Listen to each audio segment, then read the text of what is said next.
Do you know the story of the secret submarine that was going to destroy all the big cities in the United States at the beginning of the outbreak? To contain the zombie outbreak in The Walking Dead, they were literally going to drop nuclear bombs on this city. What happened to that submarine? Why didn't they throw the bombs? What was the result of everything? What was the details that also revealed to us one of the first big cities in the United States that the zombie outbreak started in this universe? Yeah, let's explain this story. If you want to understand, stay here and let's go. Hello everyone watching this beautiful channel. My name is João Victor and I'm back to talk about the Walking Dead universe again. Yeah, and I know everyone likes a lot when I talk about some web episodes of the Walking Dead, and this one is another one, but this one is related to Fear the Walking Dead. This one is one of the most recent ones. It came out in 2022, yeah, and also it's very important for us to understand something that almost happened in this universe, especially in the United States. Let's tell this story, let's explain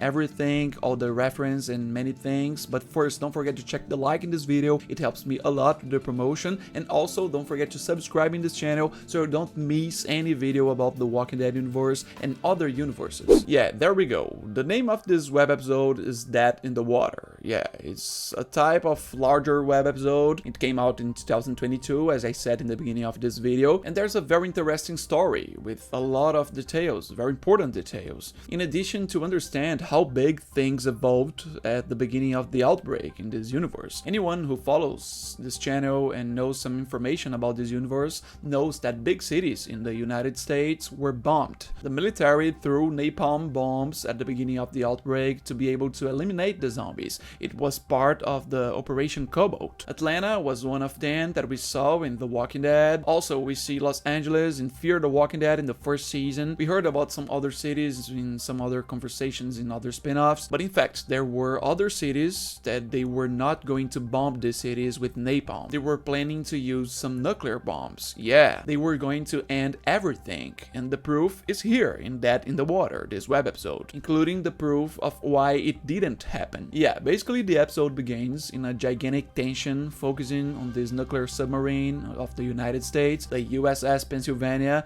at the time when they were in the Gulf of Mexico region doing their military service, and even for this to work they do a training as if they were going to launch one of the missiles with the nuclear warheads, the nuclear weapons that they have there, to always be prepared. The beginning really gives attention as if they were going to launch a missile there, the business already, but in fact it is not, and so we are introduced to the protagonist of this business, who is a well-known face from Fear the Walking Dead, a character called Riley. If you watch the season 6 of Fear the Walking Dead, basically the second half, we see him there for the first time as the henchman of a villain there. But here in this web episode, he was still an ordinary citizen who had no knowledge of the beginning of the outbreak, was basically the person responsible for the submarine's nuclear weapons. Like, he was a very important citizen, yeah. But this revelation is one of the reasons why this character managed to activate the nuclear missiles during the season 6 of Fear the Walking Dead. I won't give many spoilers about this show, but okay, going back to the web episodes, we are presented to this environment as a very strict place, that everything works well aligned, very standard of the Navy, that kind of thing. But then the story starts right away directing us to the problem, which will introduce them to the apocalypse, because literally at that moment they were in the water, living there in a huge submarine, doing several things there. At that moment the outbreak had already broken up in the world, so the information needed to reach them, and that's where the problems come. We are introduced to one of the crew members of the submarine, who Riley himself comes across undergoing surgery, like an emergency, some situation, basically an appendectomy. Yeah, the guy had problems with his appendix during the mission at the bottom of the sea, so apparently in the scene we see that the character suffers a lot with his heart. There's some infection problem, we don't know exactly what it is, but the surgery doesn't work because of the delay in the medical evacuation. They don't have much capacity, and yeah, the guy dies. And that's how they're presented to the outbreak, because precisely as many people must imagine, without knowing that the guy could come back as a zombie, they keep his body there in kind of a freezer that is there in the submarine, and we have some moments, you know, of people there commenting, the people giving news from the submarine about his death. But then comes the surprise. Inside the freezer, you know, which is in the kitchen area, the cook hears a noise, and the obvious happens. When he least expects it, the guy gets up there like a zombie, attacks him, killing him, and the madness begins. In the middle of the ship there, he starts biting people and hits some. We have several injured without having any idea that this bite could make them transform, could make them die. And in the middle of the night, the madness increases even more because of the transformation. A lot of zombies begin to wander through the corridor of the submarine. Riley, the protagonist of this episode, realizes this, tries to seek people, but he sees that there are several crew members totally desperate and out of control. They fight the zombie. Riley himself has to kill several. They have very creative deaths. He throws a zombie in a hot plate, passes the kitchen knife. There's a lot of madness and people escaping inside the submarine, but in the middle of that, some crew members, out of madness and desperation, end up doing wrong things, like killing some of the comrades who wasn't even zombified just by the fight. Pointing the gun there, the guy appears by surprise and the other shoots even without being sure if there's a zombie or not. So they advance with people they have still alive, with survivors, and they are going to a way that give us to the cabin of command, because there they will be able to protect themselves. But when they get there, they receive a message. They receive the information and the contact with the world. Finally, a written message arrives that is passed on as if were a fax. They see that the message is authentic, but the point is that it involves a humanitarian issue. Basically, it's an order from the superiors there, from the Navy for sure, probably some leadership from the United States, something about security, ordering them to drop nuclear warheads into the city of Chicago. It is one of the ways that the government in the United States military has found to be able to contain the beginning of the outbreak in the city that must have exploded everything in a very crazy way. We've never seen anything from Chicago in the Walking Dead universe yet, but everything indicates here, because it's a large submarine like this here, that they were going to have more orders to throw warheads at other cities, and even other submarines may have had these orders too. Although there are not so many submarines of this size that we have in the United States, and there's a high possibility that all the others are not prepared for this, or the crew had already died. So in this episode, it turned out that any other nuclear submarine launched it, as far as we know. But here's the point. Why didn't they launch the nuclear warhead here? Basically, here we have Riley in a conflict with life. He's worried about the child that he's about to have, his wife who is waiting for him there to finish his mission, while the commander gives him pressure, while he agrees to shoot a missile in his own country. Can you imagine the craziness of it? You're inside the submarine loses a lot of contact with the world. To get a message, it is only by a printed telegram. A business like that. Many times when you saw the world, everything was okay, but out of nowhere the message came that the world is ending, the zombies took over the business, and you need to throw a nuclear bomb in a city and everything, in your city. It's a very conflicting business, but like a military service, they end up having to follow orders. And that's what the commander tries to do, but they close it. Riley continues to question, saying that if he fires this missile, he will be killing his own son. He thinks that his son is really in Chicago. So with the discussions going on and then not reaching any decision, we reach a point where the commander himself reveals why he wants to throw these bombs so coldly. Basically, he was beaten. He has nothing left to lose. So he just wants to serve the country. He just wants to do, and that's it, because he's going to die the same way. That's when we see a lot of Riley's coldness, the construction of him as a villain for Fear the Walking Dead, preparing the story. Riley from there kills the commander, finishes him in a very calm way, without much difficulty, and kind of takes over the rest of the crew and starts to command the submarine. And from there they advance to be able to stop this submarine on a coast, to be able to leave, to try to find their families. But for that they need to kill some zombies still. Halfway through they face some who were left behind, remains of other crew members who were there. Some other crew members died to several zombies who were waiting there, but ultimately they managed to get to the surface case, they manage to get the mainland in an emergency return. And we have an ending that suggests that all the crew members went to find their families. And so, in this point of the outbreak of The Walking Dead, it is not known if all or at least some had already found their families. What is known is that Riley himself ends by managing to have last words with his wife over the phone. He says he is on land, he's back, asks how she's doing, celebrates with her happy, you know, because it's happening and everything, that he has a child now, and he talks a lot with great expectation that this is going to get her, but that's where are some problems. He starts to hear some noises there. Suddenly he hears, you know, his wife screaming in despair. She says she loves him, and what it seems is that his wife was surrounded by zombies or survivors, but basically she and her son died. And Riley has to listen to all this in the phone. He's very sad in the scene, but I think it's not as sad as the actor should be in the scene. It's like the performance of this guy in the entire episode, it's good, but in the end it's not that good. But then that's the reason for him to be disillusioned with life. He stays there leaning against it, apparently leaves for a while on this beach, and when he's ready to be able to take his own life, which no longer has motivation for anything, a light appears, which is his connection to Fear the Walking Dead story. Precisely, we have a silhouette appearing there in the light, which is Teddy himself, which is a villain, which for those who watched Fear the Walking Dead knows the final villain of the season 6 of Fear the Walking Dead. In this scene, we see him coming to recruit Riley, talking, giving him an opportunity that it's not the end, basically for them to get together, and it ends there, giving the idea that he get a new hope of living from this villain. Yeah, for the hope of finding the family that Riley had, the warheads were not activated, Chicago was not destroyed by nuclear bombs and possibly other cities, but it was going to happen. It almost happened in this story of the universe of The Walking Dead. So go write in the comments what you think about this story, what you think about everything in this web episode. Leave the like here, it helps me a lot with the promotion of this video. Don't forget to subscribe in this channel. I will bring many other web episodes if you like, many other stories and explanation about this universe, and if you like some videos about The Last of Us, I will make. Just tell me in the comments. Thank you for watching this video, I'll be back soon, and bye!